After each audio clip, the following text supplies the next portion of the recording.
শেখ হাসিনাকে ভারত থেকে ফিরে এনে আমরা তাকে ফাঁসির কাস্টে ঝুলাবো ইনশাআল্লাহ। এবং আওয়ামী লীগের বিষয়ে কোনো নয় ছয় নাই, যারাই আওয়ামী লীগকে প্রশ্রয় দিবে তাদের বিরুদ্ধে আমাদের শক্তিশালী লড়াই হবে ইনশাআল্লাহ। আপনারা বাংলাদেশটাকে স্বাধীন করে দিয়েছেন ফ্যাসিবাদী শাসন থেকে, এই জন্য আপনাদেরকে অভিনন্দন। এবং ভবিষ্যতে যদি বাংলাদেশি ফ্যাসিবাদী কোনো সিস্টেম আসতে চায় ইনশাআল্লাহ সেটার বিরুদ্ধে আমরা আবার রাজপথে নেব ইনশাআল্লাহ। আমাদের এই রাজপথে শেখ হাসিনার বিরুদ্ধে আমাদের একটা ঐক্যবদ্ধ জায়গা আছে, সেটা হলো বিএনপি, এনসিপি, জামায়াতে ইসলামী, তাদের একটা ঐক্যবদ্ধ লড়াই আছে, সেটা হলো তারা বাংলাদেশে কোনো ফ্যাসিবাদী শক্তিকে আর নতুন করে আবির্ভূত হতে দেবে না। এবং আপনারা জানেন আমাদের আগামীতে 3টা লড়াই আছে। 1 নম্বর লড়াই, আপনারা সবাই ভোট দিয়েছিলেন সংস্কারের জন্য।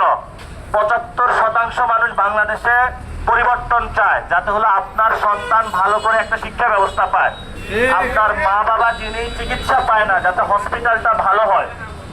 এটার জন্য বাংলাদেশটাকে সংস্কার করতে হবে। তাহলে আর সিলেটবাসীর হলো লন্ডন আর আমেরিকা যেতে হবে না, বাংলাদেশটাই লন্ডন আমেরিকা হয়ে যাবে ইনশাআল্লাহ। সেই জন্য হলো সংস্কারের লড়াইটা করতে হবে। 2 নাম্বার, বাংলাদেশের খুনি শেখ হাসিনাকে ফাঁসি দেওয়া হয়েছে। আমরা পুরো বাংলাদেশবাসী ঐক্যবদ্ধ, শেখ হাসিনাকে ভারত থেকে ফিরে এনে আমরা তাকে ফাঁসির কাস্টে ঝুলাবো ইনশাআল্লাহ।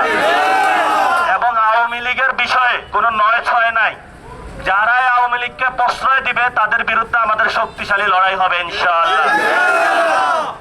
3য় বিষয়, সেটা হলো সার্বভৌমত্ব।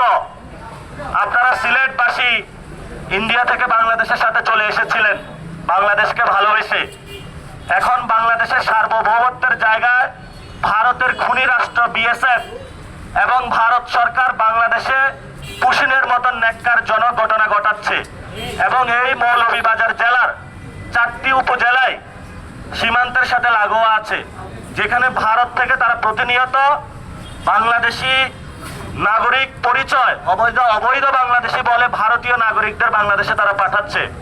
আপনারা বিজিবির সাথে যার যা ঘরে আছে তাদের সাথে সীমান্ত পাহারা দিবেন, যাতে ভারতের খুনি রাষ্ট্র বাংলাদেশে আপনাদের এই জায়গা জমিনে তাদের কোনো নাগরিকদের অবৈধ প্রবেশ না করাইতে পারে। সবাই ঐক্যবদ্ধ থাকবেন ইনশাআল্লাহ।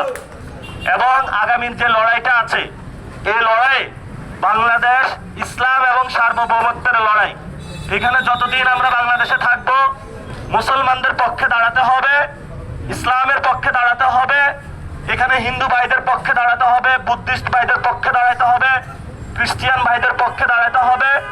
এবং যাতে আমাদের সবাই যে ইকোনমিক যে কন্ডিশন, অর্থনৈতিক ব্যবস্থা, এটার উন্নয়ন হয়, সেজন্য আমরা কাজ করব এবং সীমান্ত ইনশাআল্লাহ আমরা রক্ষা করব।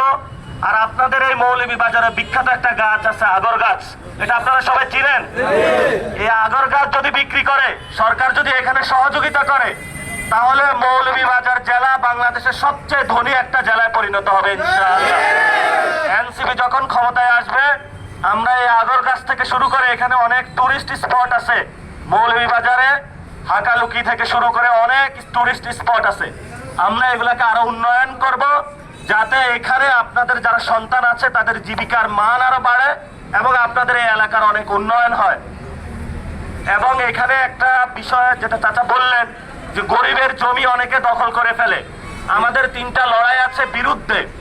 এটা হলো বাংলাদেশে আমরা চাঁদাবাজি চলতে দিব না ইনশাআল্লাহ, সন্ত্রাস চলতে দিব না ইনশাআল্লাহ, কোন জায়গা দখলদারিত্ব চলতে দিব না ইনশাআল্লাহ।